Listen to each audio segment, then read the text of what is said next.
vẫn chú tí tụ lo bốc sân đây nhớ cái khom là một sa sa bait và xí là ngó vlog bait đó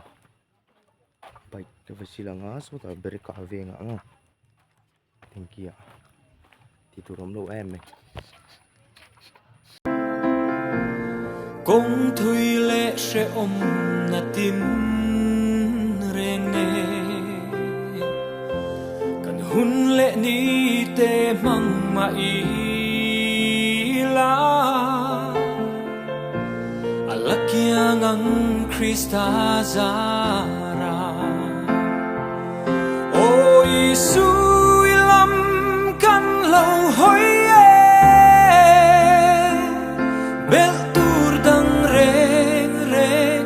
kan nei si lo mang hang lunga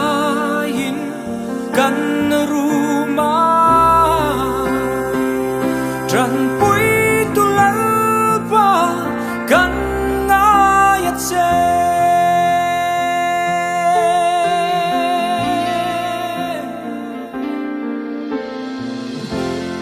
pindan churila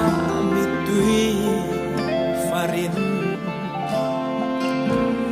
mang angin lalpa kan fo tree tu ma rengin min mulo ma se kan harsat na syalan pan o Isu ilam kan lâu hoi reng reng kan nei si lo mang ang lungayin kan ruma tran pui tu lalpa kan ngayat se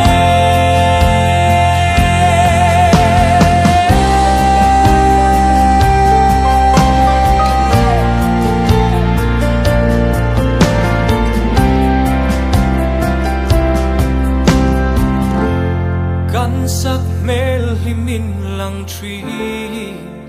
ma se chung ril nun ero arum fo tree